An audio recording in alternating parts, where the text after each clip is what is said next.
So we're going to take a look now at the distribution theoretic method for a hypothesis test for a proportion. And as I've mentioned before in statistics, we like to take comics and pick them apart until they're no longer funny. So here we have a Dilbert comic, and this secretary is saying, "Oh my, this is shocking. 40% of all sick days taken by your staff are Fridays and Mondays." So the question is this evidence of sick day abuse? Well, I would say our null hypothesis would be that it is not sick day abuse, in which case the true proportion P of all sick days taken, if we were to extend out beyond whatever sample she's looking at, would be just Mondays and Fridays out of all 5 workdays.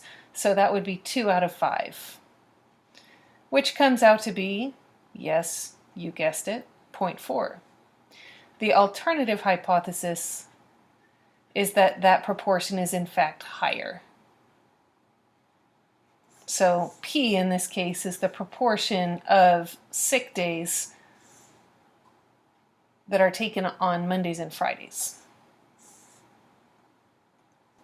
Well, of course, we can see at this point that our sample statistic, P hat, is 40%, so that's equal to 0.4. So right away we can see this is definitely not evidence against the null hypothesis.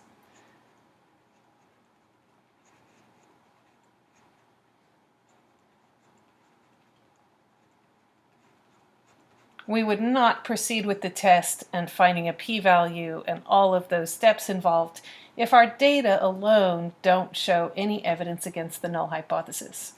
In any case, this is an example of the sort of question that we can address with a hypothesis test for one proportion. So now let's get more serious. The formulas behind this test statistic, first of all, rely on us referring to the null hypothesis in this form. We name that null parameter P naught. So P naught is the name of the null parameter in the event that we're talking about a hypothesis test for one proportion.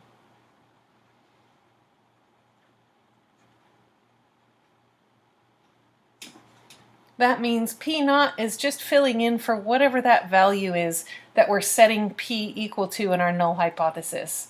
So for example, well, 0.4 was a lot of things in this last example, right? But because my null hypothesis was that P is equal to 0.4, we would say that P naught is equal to 0.4. The difference between the statement P equals 0.4 and P naught equals 0.4 is that P equals 0.4 is a guess. It's a hypothesis. It's not a statement.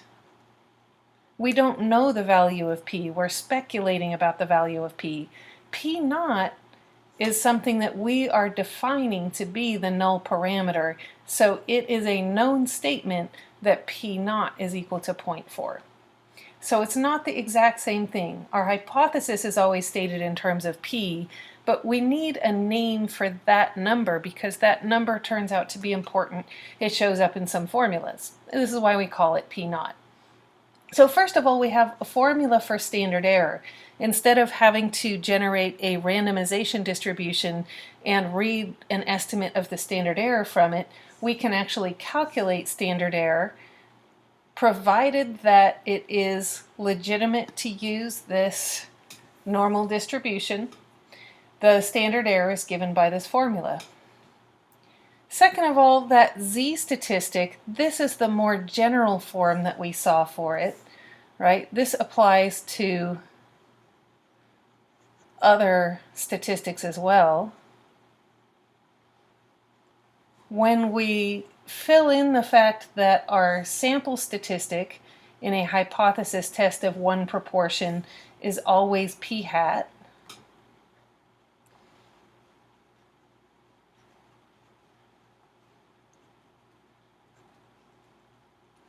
and the fact that our null parameter, we've just said, is what we call P naught,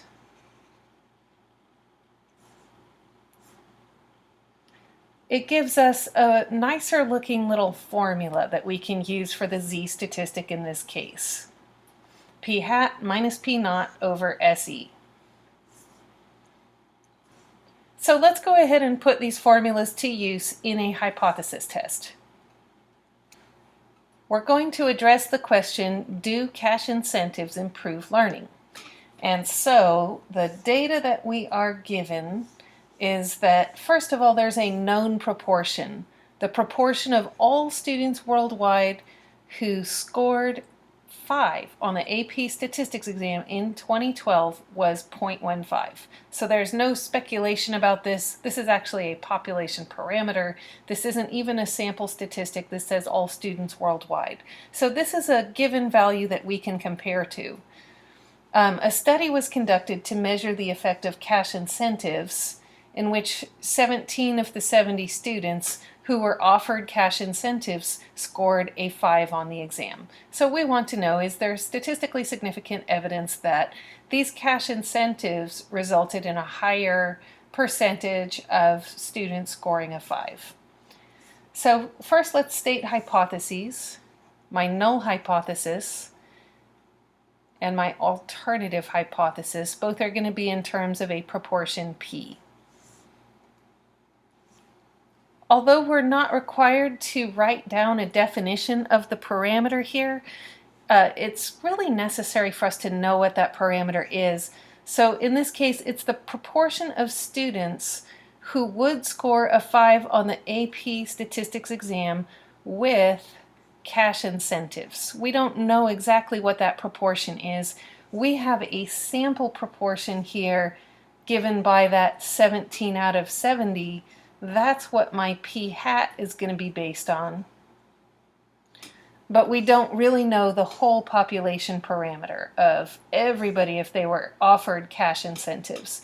So my null hypothesis is that in fact the cash incentives have no effect, and that this proportion is the same as that 0.15 that we know to be the proportion without cash incentives, or just the proportion across the board. My alternative hypothesis is that it is higher, right? That the cash incentives actually help and raise that proportion above 0.15. So my sample statistic, that P hat, is 17 out of 70,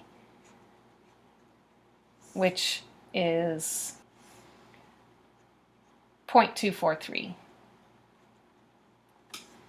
All right, so we're going to first, in steps 3 or 4, check the conditions for using a normal distribution here. We've said that it's reasonable to use a normal distribution for calculating p-values if both np and n times 1 minus p are greater than 10. In this case, instead of p, we don't know the value of p itself. So what we use is the null parameter value, P naught, because the distribution that we're interested in for a p-value depends on the null hypothesis, not on the sample. So we will identify the sample size, that's 70. The null proportion, that's what p is set equal to in the null hypothesis. So that's equal to 0.15. And we'll calculate both of these values. This first one, n times P naught, is going to be 70 times 0.15, which is 10.5. And the second one, n, is still 70 times, instead of 0.15, I want 0.85 because that's 1 minus P naught, and I get 59.5. Because both of these are greater than 10, we would say yes, it is reasonable to use a normal distribution here for this p-value. Now, in preparing to calculate that z statistic, I'm going to go ahead and calculate the standard error first using this formula.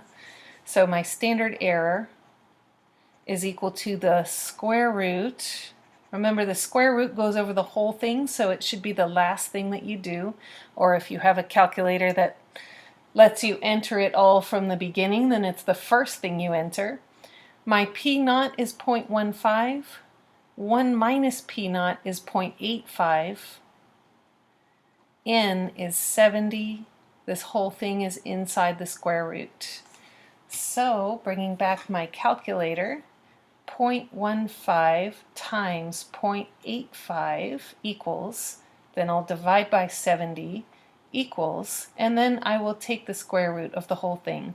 So I get 0.0426, which I would round up to 0.0427 here. I often like to take my standard error to 4 decimal places. That seems to be always enough and not overly long. My z statistic then, I have to calculate the standard error first. That goes in the denominator, 0.0427. And my p hat, we decided was equal to 0.243.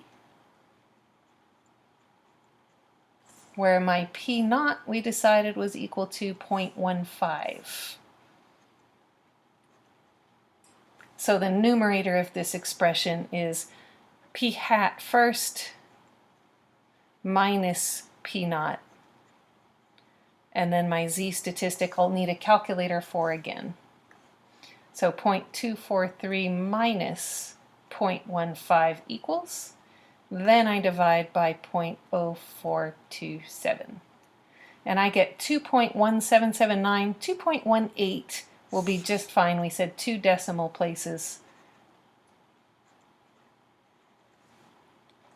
Now, is this a right tail, left tail, or two-tail test? Remember that we need to look back at our alternative hypothesis to answer that.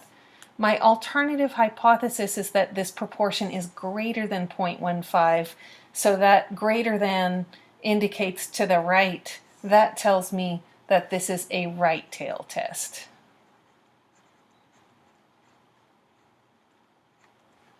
So let's go ahead and find this p-value now using StatKey and a normal distribution. Under theoretical distributions, I'm going to choose normal. And here I'm going to select right tail. Then I'm going to click on this boundary value here of 1.96 and replace it with my z-score, which is 2.18. And now that tail area is my p-value, so my p-value is equal to 0.015. So the p-value is 0.015. It's fairly small. And I'm going to draw a very rough sketch of this normal curve down here with the appropriate shaded tail area. And the things I need to mark on this curve are where it's centered, which is always the null parameter. That's my p naught equals 0.15. I also need to mark my value of p hat, and it looked like it was about here. That p hat is 0.243, and my p-value is based on the tail to the right of that. So this tail area is what that p-value is based on. Finally, I need to state the conclusion of the test using non-technical language. So we were not given a value of alpha here. We were not given a statistical significance level. So we want to answer this in the context of just describing the strength of the evidence. This is not quite below 0.01, but it's close. So we're well into the strong territory, but we're not quite down to the very strong, overwhelming. We could describe this as strong or very strong. Either of those would be perfectly reasonable. And then we need to say what it is we have strong evidence of. We have strong evidence that the proportion of students earning a 5 on the STAT AP exam with cash incentives is higher than 0.15. The significance of that is that we believe the cash incentives help. So it's okay for us to write the conclusion that way, but I'm going to throw in one caution. So I'm starting this as we have strong evidence that the proportion of students earning a 5 on the AP statistics exam with cash incentives is higher than the worldwide proportion of 0.15, but we don't really know exactly how this study was conducted. It does seem kind of unlikely that we managed to get a random sample of the worldwide population of AP statistics exam takers and offered them cash incentives and that nobody refused to participate, etc. So I would add on here, provided that we had a random sample or at least a representative sample. I'll say provided that a random sample was used. It's not clearly stated whether it was a random sample or not, and it seems very likely that there would be some bias in the participants that somebody was able to gather up to do this study. They may have all come from the same region, they may have at least all been in the US, and certainly you would think that they would have the opportunity to turn down participating in the cash incentives also. But it is possible that this was conducted in such a way that the cash incentives were offered to a random sample of people who had perhaps signed up to take the test, and that the offer was made and that the payment was made regardless of whether people chose to participate in it. So it is possible that a random sample was used, but it's not very clear from the background information. A little bit of bias here in their sample could easily explain this difference between 15% and 24%, so we don't know in that case that the cash incentives are responsible. We also don't have a control group that had some intervention but without cash incentives. So that's another thing to consider before we really want to make any statements about the cash incentives being responsible for this increase. We would like to see a controlled randomized experiment on this.